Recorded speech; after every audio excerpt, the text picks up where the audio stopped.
आज मेरे भाई की नई नई शादी हुई थी। मेरी भाभी बहुत ही खूबसूरत थी। आज मेरी भाभी की सुहाग रात थी, तो मैं भाभी को छोड़ने के लिए इसके कमरे में लेकर जा रही थी। मेरी भाभी बहुत ज़्यादा घबरा रही थी। जैसे ही मैं इसको लेकर कमरे में पहुंची तो उसको सुहाग रात के लिए सजाए गए बेड पर बिठाया, तो मैंने देखा कि आज मेरे भाई की शादी है।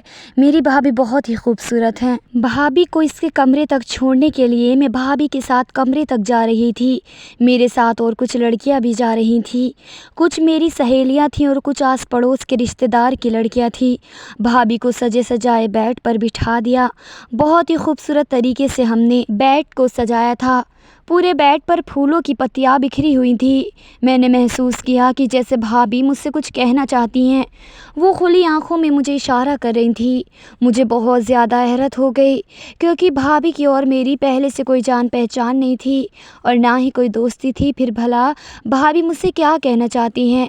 भाभी तो अपनी ननद से बात करना भी पसंद नहीं करती, और मेरी भाभी थी कि अपनी शादी की पहली रात में ही मुझे अपना कुछ राज बताना चाहती थी। मुझे बहुत ज़्यादा खुशी मिली। मैंने सारी लड़कियों को कमरे से बाहर भेज दिया और भाभी के पास आकर बैठ गई, और मैंने मुस्कुराते हुए अपनी भाभी से पूछा, भाभी क्या बात है? आप मुझसे क्या कहना चाहती हैं? मेरी भाभी बात सुनते ही धाड़े मार कर रोने लगी। इनकी आंखों से आंसू बहने लगे। भाभी को रोता हुआ देखकर मैं बहुत ज़्यादा घबरा रही थी। मैंने कहा, भाभी आप रो क्यों रही हैं? आखिर बात क्या है? भाभी रोते रोते बोली, मुझे अकेला छोड़कर मत जाना। अकेले इस कमरे में मैं मर जाऊंगी। मुझे बहुत ज़्यादा हैरत हुई कि आखिर भाभी ऐसा क्यों बोल रही हैं। मैंने भाभी को दिलासा देते हुए कहा कि भाभी आप क्यों रो रही हैं? आप डरिए मत, ऐसा कुछ भी नहीं होगा। भाई आपको बहुत प्यार से रखेंगे, वे आपको किसी भी तरह का कोई नुकसान नहीं पहुंचाएंगे। मेरी बात सुनकर भाभी और ज़ोर ज़ोर से रोने लगी। अब तो मुझे भी भाभी के इस रवैये से डर लगने लगा। फिर मैंने सोचा कि हर लड़की की ज़िंदगी में ऐसा ही होता है, भाई आ जाएंगे तो भाभी खुद ही ठीक हो जाएंगी। मैं उठकर जाने लगी तो भाभी ने मेरे पैर पकड़ लिए। खुदा के लिए ऐसा मत करो, मैं मर जाऊंगी, मेरी ज़िंदगी में कुछ भी नहीं बचेगा और मैं बदनाम हो जाऊंगी। भाभी की बात सुनकर मैं बहुत ज़्यादा हैरत से बोली, भाभी आपको क्या हुआ है और आपको क्यों बदनाम किया जाएगा? वे आपके शौहर हैं और मेरे भाई हैं। कोई जंगली जानवर नहीं है जो आपके साथ बुरा करेंगे। वे बहुत प्यार करने वाला इंसान है। तभी मुझे अपने भाई के कमरे में किसी और की मौजूदगी का एहसास हुआ। मैंने नज़र घुमा कर देखा तो मेरे पापा खड़े थे। पापा बहुत ही नफरत से मेरी भाभी को देख रहे थे। भाभी पापा से नज़रें चुराने लगी। कुछ पल के लिए भाभी और पापा की नज़रें टकराती तो मैंने महसूस किया कि जैसे भाभी की आंखों में एक शिकायत थी। ऐसा लग रहा था जैसे पापा और भाभी पहले से ही जानते हैं और वे आंखों ही आंखों में पापा से कुछ शिकवा कर रही थी। लेकिन पापा की आंखों में नफरत थी, इसकी आंखों में खून उतर आया था। भाभी की तरफ गुस्से से देखते हुए पापा बोले कि चलो बेटा, आजकल की औरतें ये सब ड्रामे ही करती हैं। इन्हें ये भी नहीं मालूम कि तुम कुंवारी हो और कुंवारी लड़कियों के साथ ये बातें नहीं की जाती। पापा गुस्से से बोलते हुए मेरा हाथ पकड़कर बाहर जाने लगे। मैंने पापा को समझाते हुए कहा कि पापा भाभी बहुत ज़्यादा नर्वस हो रही थी। मैंने भाभी को समझाया। भाभी ने मुझे ऐसा कुछ भी नहीं कहा, वो तो बस ये कह रही थी कि मैंने इनके साथ कुछ देर कमरे में ही रुक जाऊँ। लेकिन पापा मेरे हाथ खींचते हुए मुझे बाहर लेकर आए। कहने लगी, तुम बाहर चलो, तुम्हें एक बात बताता हूँ। कमरे से बाहर आकर अपनी जेब में हाथ डालकर 10,000 निकाले और मेरे हाथ पर रखते हुए बोले, ये पैसे रख लो। पैसे देखकर मैं हैरत से बोली, पापा इतने सारे पैसे आप मुझे क्यों दे रहे हैं? पापा ने 10,000 और निकाले और ये पूरे 10,000 मैंने अपने पास रख लिए। इतने सारे पैसे देखकर मैं फूली नहीं समाई और मैंने ये पैसे पापा से लेकर बोला कि पापा आप मुझे इतने सारे पैसे क्यों दे रहे हैं? पापा ने कहा कि तुम्हें मेरी एक बात माननी होगी। मैं अक्सर बोली कि पापा ऐसी कौन सी बात है, मैं तो आपकी सारी बातें मानती हूँ। पापा बोले कि बस मेरी एक बात मानना कि आज से तुम्हारी भाभी चाहे कितना भी रोए, चीखे, चिल्लाए, लेकिन तुम इसके पास नहीं जाओगी, इसकी बात पर ध्यान नहीं दोगी। वो शादीशुदा औरत है, अपने मसले वो खुद सुलझा लेगी। तुम इसके मामलों में पड़ने की कोई ज़रूरत नहीं है। अच्छा ऐसा करो, अब तुम जाओ यहाँ से। बाबा की बातें सुनकर मैंने हाँ में सर हिला दिया और वहाँ से जाने लगी। मैंने सोचा पापा मेरे साथ ही आएंगे, लेकिन ये देखकर मुझे हैरत हुई कि पापा तो वहीं खड़े थे। जाते जाते मैंने मुड़कर देखा तो तो पापा भाभी के कमरे की तरफ जा रहे थे। मुझे बहुत हैरत हुई कि मुझे भाभी के कमरे से निकाल कर खुद भाई के कमरे में जा रहे हैं। मुझे बहुत गुस्सा आया और इस गुस्से में मैं मामा के कमरे में आ गई। मुझे गुस्से में देखकर मामा ने पूछा कि क्या बात है नूर, तुम इतने गुस्से में क्यों हो। मम्मा का इतना पूछते ही मैंने सारी बातें मम्मा को बता दी कि पापा ने मुझे तो भाभी के कमरे से निकाल दिया और ख़ुद ही भाभी के कमरे में चले गए। भला ये क्या बात हुई। मेरी बात सुनकर मम्मा के चेहरे पर एक रंग आया और एक रंग चला गया। फिर ख़ुद को थोड़ा संभाल कर बोली कि कोई बात नहीं बेटा, ये ससुर जी हैं, अगर वह अपनी बहू के कमरे में चले गए तो क्या हुआ, तुम इतना मत सोचो। मैंने महसूस किया कि जैसे मम्मा परेशान तो हैं लेकिन अपनी परेशानी को छुपा रही हैं। फिर मम्मा मुझसे बोली, नूर ऐसा करो अब तुम अपने कमरे में जाओ और सो जाओ, बहुत रात हो गई है। मैं मम्मा की बातों में मुतमईन नहीं हुई थी। जो बात मेरे दिल में बैठ गई थी वो निकल ना सकी। आखिर पापा मुझे भाभी के कमरे से निकाल कर ख़ुद भाभी के कमरे में क्यों गए हैं। ऐसी सोच ने मुझे उलझा कर रख दिया। मैं कमरे में आ गई और सोने की कोशिश करने लगी लेकिन नींद मेरी आंखों में नहीं आ रही थी। भाभी का रोता हुआ चेहरा बार बार मेरी आंखों के सामने आ रहा था।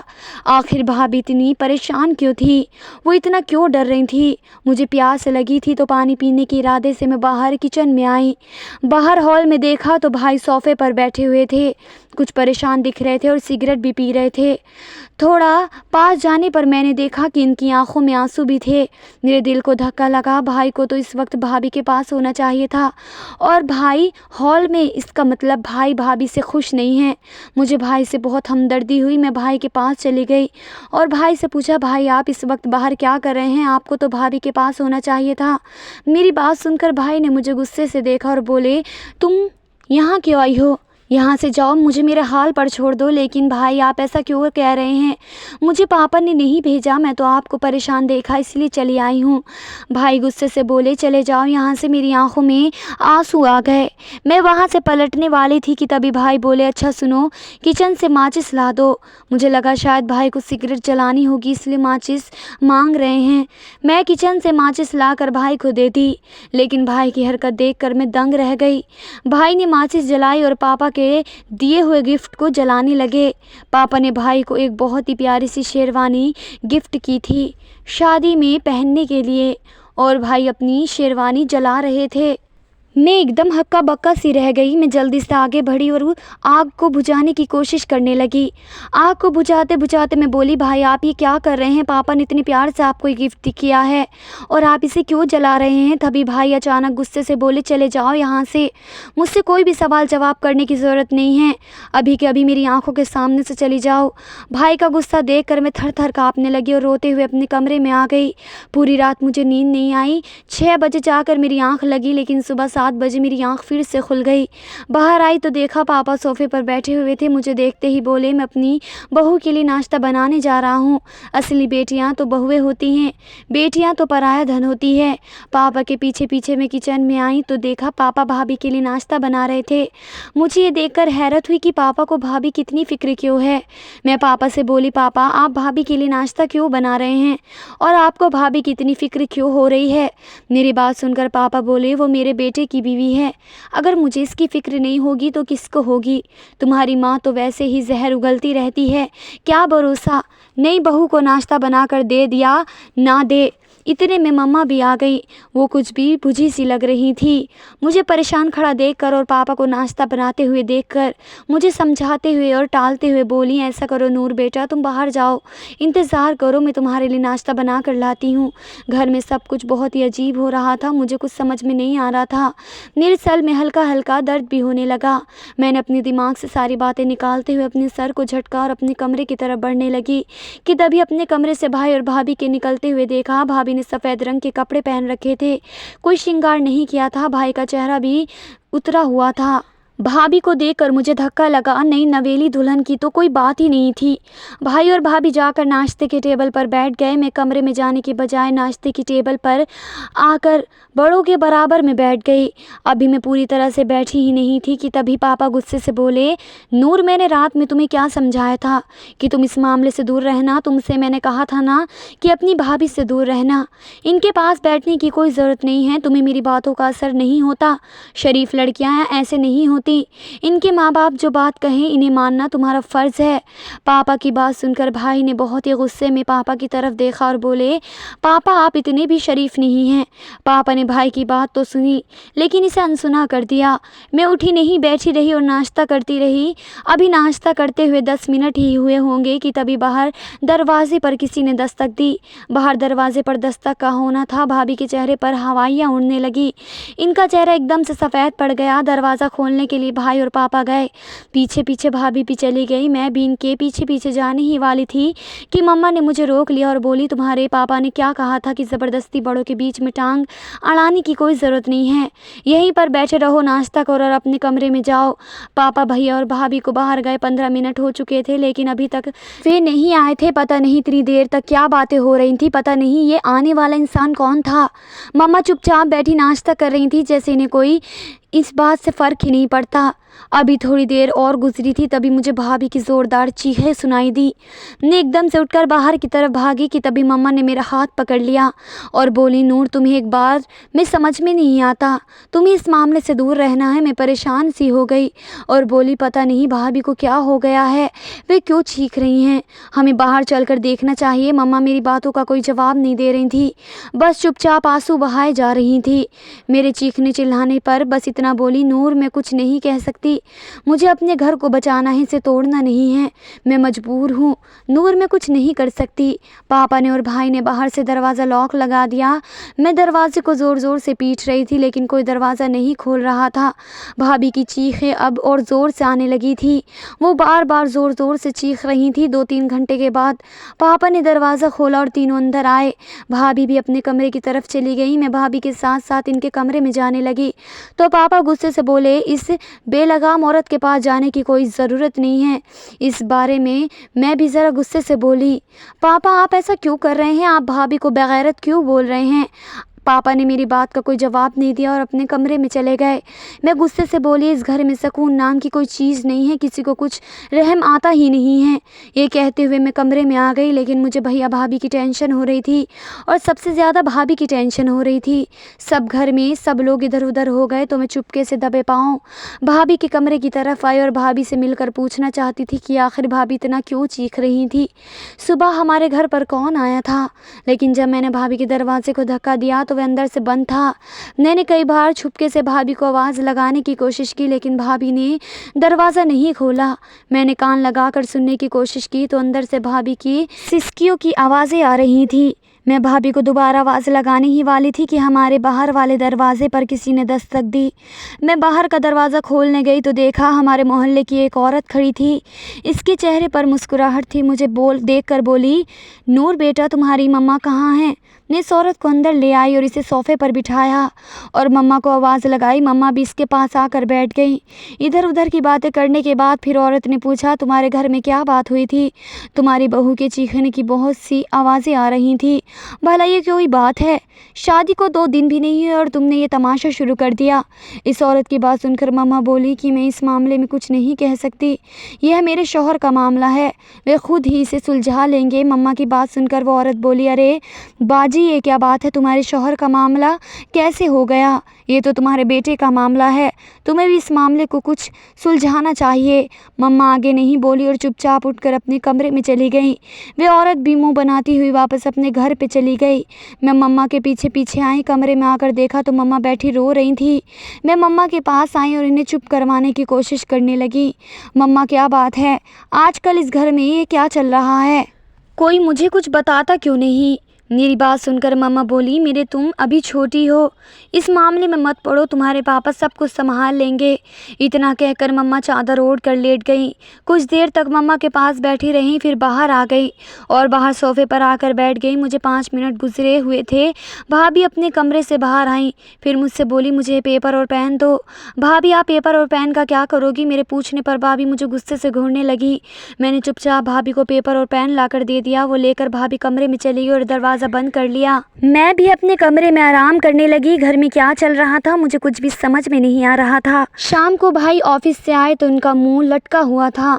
बिना खाना खाए ही अपने कमरे में चले गए। अभी कुछ देर ही गुजरी थी कि तभी अचानक जैसे घर में तूफान सा आ गया। भाई के कमरे में ज़ोर ज़ोर से चीखने चिल्लाने की आवाज़ें आ रही थी, लेकिन इस बार ये आवाज़ भाभी की नहीं बल्कि भाई की थी। मैं भागती हुई भाई के कमरे में गई तो देखा भाई बहुत ज़ोर ज़ोर से चीख रहे थे और रो रहे थे। मम्मा पापा भी भाई के कमरे में आ चुके थे। भाई चीखते हुए कह रहे थे कि पापा नादिया को बचा लो, वो मर जाएगी, प्लीज़ पापा इसे बचा लो। भाई भाभी की तरफ इशारा करते हुए बोली। मैं भागकर भाभी के पास गई। वो आधे मुँह पड़ी थी और इनके मुंह से खून निकल रहा था, जिसे देखते ही मेरे मुंह से चीख निकल गई। भाई ज़ोर ज़ोर से चीखते हुए पापा से कह रहे थे पापा प्लीज़ हमें इसे हॉस्पिटल लेकर जाना चाहिए, लेकिन पापा बोले नहीं, हम इसे हॉस्पिटल नहीं लेकर जा सकते। इसने अपनी मौत को खुद बुलाया है, ये अपनी मौत की खुद जिम्मेदार है, इसने खुद खुशी की है, हम इसे हॉस्पिटल लेकर नहीं जाएंगे। इतना कहकर पापा ने आगे बढ़कर भाभी की खुली हुई आंखों को बंद कर दिया। भाभी इस दुनिया से जा चुकी थी। मैं चीखें मार मार कर रोई जा रही थी। मम्मा की आंखों से भी आंसू बह रहे थे। भाभी इस दुनिया में नहीं थी। मैं सच्चाई को एक्सेप्ट नहीं कर पा रही थी। भाई एकदम ही परेशान सा होकर बेड पर गिर पड़े। मैं भाभी को देखकर रो रही थी। भाभी का वह मासूम सा और रोता हुआ चेहरा बार बार मेरी नज़रों के सामने आ रहा था। भाभी कैसे मुझे रो रो कर कहती थी कि प्लीज़ मेरे पास से मत जाओ, मैं मर जाऊंगी। और आज सच में भाभी मर गई। सब परेशान खड़े थे। पापा के चेहरे पर खामोशी थी। तभी उन्होंने भाई से कहा कि घर वालों को फ़ोन कर दो कि आकर ले जाएं। भाई ने भाभी के घर वालों को फ़ोन किया। भाभी के घर वाले भी चले आए। गुस्से से चीखते चिल्लाते भाई पर इल्ज़ाम लगाने लगे कि तुमने हमारी बेटी को मारा है, तुम हो इसके कातिल, हमारी इतनी खूबसूरत सी बहन, और कहाँ तुम मामूली से शक्ल सूरत वाले आदमी। चिढ़ते थे तुम हमारी बेटी से क्योंकि लोग इसकी बहुत तारीफ़ करते थे, शायद इसलिए तुमने हमारी बेटी को जान से मार डाला। जब इसको रख नहीं सकते थे तो उससे शादी ही क्यों की। हम अपनी बेटी का पोस्टमार्टम करवाएंगे, पुलिस में रिपोर्ट करेंगे कि तुम हमारी बेटी के कातिल हो। भाभी के मायके वाले भाई को धमका कर इल्ज़ाम लगा कर जा चुके थे। पापा भी किसी गहरी सोच में डूबे हुए थे। पापा ने हम सभी को भाभी के कमरे से बाहर निकाल दिया और कहा तुम सब लोग बाहर जाकर बैठो। हम सब के बाहर जाने के बाद पापा ने अंदर से कमरा बंद कर लिया और अंदर ही बैठ गए। ये सब बात मेरी समझ से बाहर थी कि पापा भाई के कमरे में आखिर क्यों बैठे हैं। भाभी के मायके वाले भाभी की बॉडी ले गए, लेकिन पापा अंदर ही कमरे में बैठे हुए थे, ना बाहर आ रहे थे ना अंदर किसी को आने दे रहे थे। कुछ देर में हमारे घर पर पुलिस आ गई और भाई को उठा कर ले गई। बहुत देर पूछताछ करने के बाद पुलिस ने भाई को छोड़ दिया। पुलिस की टीम हमारे घर पर आई थी। पापा किसी को भी अंदर नहीं जाने दे रहे थे, लेकिन पुलिस को अंदर आने दिया। पता नहीं पापा ने पुलिस से क्या कहा। कमरे में घूम घूम कर ये सारी चीज़ें पुलिस को दिखा रहे थे। पुलिस वाले कमरे की तलाशी लेने के बाद जा चुके थे। मम्मा और भाई का रो रो कर बुरा हाल हो चुका था। पापा भी चुपचाप से बैठे थे। आज मुझसे नहीं रहा गया तो मैं गुस्से से बोली, तुम लोग मुझे कुछ क्यों नहीं बता रहे हो, घर में क्या चल रहा है? मुझे कुछ भी मालूम नहीं है। अब मैं इतनी भी बच्ची नहीं हूँ कि घर के मामले में दखल ना दूँ। मेरी भी शादी की उम्र है, मुझे भी हक है इस घर में क्या हो रहा है ये सब कुछ जानने का, और आप लोग हैं कि मुझे बताने का नाम ही नहीं ले रहे। तब पापा ने मेरी तरफ देखते हुए मेरा हाथ पकड़कर मुझे अपने पास बिठा कर बोले, आओ नूर, मैं तुम्हें सब कुछ बताता हूँ। तुम जानती हो मोहल्ले में कैसी कैसी बातें हो रही हैं। हमारे घर की इज्जत थी, लेकिन अब नादिया इस दुनिया से जा चुकी है। लोग इसके बारे में तरह तरह की बातें बना रहे हैं, लेकिन हम इसका भरम रखना होगा। ये कहते हुए पापा ने एक पेपर मेरी तरफ बढ़ा दिया। पेपर देखकर मैं फ़ौरन पहचान गई कि वह वही कागज़ है जो भाभी को मैंने दिया था। मैंने कांपते हुए हाथों से वो ख़त लिया और इसे पढ़ने लगी। इस खत को पढ़ते ही मेरे पैरों के नीचे से ज़मीन निकलती जा रही थी। उसको पढ़ना मेरे लिए बहुत ज़्यादा मुश्किल हो रहा था। आंखों के नीचे अंधेरा छा रहा था। भाभी की सच्चाई जानकर हैरत से मेरी आंखें फटी की फटी रह गई। ख़त पढ़ने के बाद मेरी समझ में आया कि भाभी इस दिन मुझे अपने साथ रखने के लिए वो क्यों कह रही थी कि मैं बदनाम हो जाऊँगी, मैं मर जाऊँगी, मुझे बदनामी से बचा लो, मुझे मरने से बचा लो। और आज भाभी सच में मर ही गई थी। मैंने वो ख़त पापा के हाथों में पकड़ा दिया और कांपते हुए लहजे में बोली, पापा लेकिन इस इंसान का नाम तो आपने बताया ही नहीं जो इस सब का जिम्मेदार था। पापा बहुत ही उदास लहजे में बोले, नूर क्या तुम भी अपने भाई की तरह मुझे ही कसूरवार समझ रहे हो? मैं बोली, नहीं बाबा, मैं आपको कसूरवार नहीं ठहरा रही हूँ। आप तो कोई गलती कर ही नहीं सकते, मुझे आप पर पूरा भरोसा है, लेकिन कोई तो था जो इन सब की वजह बना हुआ था। पापा उदासी से बोले, हाँ बेटा, जो इन सब का जिम्मेदार था इसे पुलिस खुद ही ढूंढ लेगी, ये हमारा काम नहीं है। हम शरीफ लोग हैं। हम सब ये बातें कर ही रहे थे कि तभी भाई आए और अचानक से पापा के पैरों पर बैठ गए और रोते हुए बोले, पापा मुझे माफ़ कर दो, मैंने आप पर शक किया, मुझे नहीं पता था नादिया ऐसी औरत है। जब इसने आप पर इल्ज़ाम लगाया तो मुझे इसकी बातों पर यकीन हो गया था। नादिया ने रोते हुए मुझे बताया कि तुम्हारे पापा मुझे डराते धमकाते हैं। नादिया ने मुझे अपने करीब नहीं आने दिया था और ना ही मुझे शौहर का दर्जा दिया था। इसने मुझसे कहा था कि अगर अब तुम मेरे करीब आए, मुझसे रिश्ता बनाने की कोशिश की तो तुम्हारे पापा मुझे मार डालेंगे और मेरे घर वालों को भी मार डालेंगे। उन्होंने मुझे धमकी दी है कि मेरे बेटे से दूर रहना। मुझे नादिया की बातों पर ना चाहते हुए भी यकीन हो गया और इसलिए इस रात में बाहर परेशान सा घूम रहा था। मैंने आपके दिए हुए गिफ्ट को भी आग लगा दी थी। मैं बहुत ज़्यादा तनाव में था, लेकिन मरते हुए नादिया ने मुझे सब कुछ बता दिया था।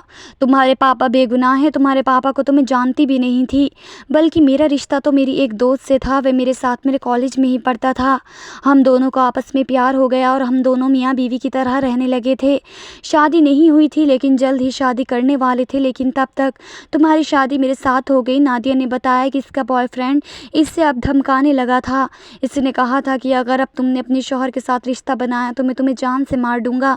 तुम्हारी कुछ तस्वीरें मेरे पास से मैं इन्हें वायरल कर दूंगा और तुम्हें बदनाम कर दूंगा। लेकिन इस दिन जब नादिया का बॉयफ्रेंड दरवाजे पर वो तस्वीरें दिखा कर गया था तो मुझे यकीन हो गया था कि नादिया झूठ बोल रही है। मैं और इसलिए गुस्से में मैंने नादिया पर हाथ उठाया था। पापा आपने बहुत अच्छा किया जो पुलिस को सब कुछ पहले ही बता दिया और नादिया का लिखा हुआ वह ख़त भी पुलिस को दिखा दिया। अब शक की तो कोई गुंजाइश ही नहीं कि नादिया ने सुसाइड की है। शुक्र है कि इसने ख़त में लिख कर सब कुछ बता दिया, वरना तो वह औरत जाते जाते हमें भी बदनाम कर जाती। मैं हैरानी से भाई की तरफ देख रही थी। मैंने अचानक पापा से पूछा, लेकिन पापा इस दिन आपने मुझे भाभी के कमरे से निकाल कर भाभी के कमरे में आप क्या कर रहे थे? पापा बोले कि मैंने इस दिन नादिया को किसी से फ़ोन पर बात करते हुए सुना था कि इसकी सारी तस्वीरें से वापस कर दो, वो अपनी ज़िंदगी की नई शुरुआत करना चाहती है। वो किसी से रो रो कर बातें कर रही थी। मैंने तुम्हें कमरे से इसलिए निकाला था क्योंकि इस मामले से मैं खुद नादिया से बात करके मामले की तह तक पहुंचना चाहता था। मैंने नादिया से प्यार से पूछने की कोशिश की, लेकिन इसने मुझे कुछ नहीं बताया। उल्टा वो मुझ पर गुस्सा करने लगी कि आप शर्म नहीं आती नई नवेली बहू के कमरे में इस तरह से आते हुए। मैंने इसे बहुत समझाने की कोशिश की कि तुम मुझे अपने पापा की तरह समझ सकती हो और मुझसे अपने दिल की बात शेयर कर सकती हो, लेकिन इसने मुझे कुछ ना बताया। मैं नादिया को भरोसे में लेना चाहता था, इसलिए मैं नादिया से खुश रखने की कोशिश कर रहा था। सुबह उठकर मैंने इसके लिए नाश्ता भी बनाया था कि नादिया को मुझ पर भरोसा हो जाए कि मैं इसे अपनी बेटी से भी ज़्यादा चाहता हूँ। भाई ने हाथ जोड़कर पापा से एक बार फिर से माफ़ी मांगी और बोली, पापा मुझे माफ़ कर दो, जो हुआ अच्छा नहीं हुआ है। नादिया हमारी ज़िंदगी में एक बुरे ख्वाब की तरह आई थी। वो जल्दी ही हमें सारी परेशानी से निजात करके चली गई। मैं हैरानी से भाई की तरफ देख रही थी। भाई के चेहरे पर कोई मलाल नहीं था, ना ही कोई दुख था, ना ही कोई पछतावा। सच कहते हैं जो औरत अपने शौहर से वफा ना कर सके, इस औरत की मर्द भी इज्जत नहीं करता, फिर चाहे वे कितनी भी खूबसूरत क्यों ना हो और फिर चाहे कितनी भी बड़े बाप की बेटी क्यों ना हो। तो दोस्तों, कहानी कैसी लगी? कहानी अगर पसंद आई हो तो वीडियो को लाइक करें, चैनल पर नए हैं तो चैनल को सब्सक्राइब करें और इस वीडियो को ज़्यादा से ज़्यादा शेयर करें। कहानी सुनने का बहुत बहुत शुक्रिया। मिलते हैं कल एक नई और दिलचस्प कहानी के साथ। तब तक के लिए अल्लाह हाफिज़।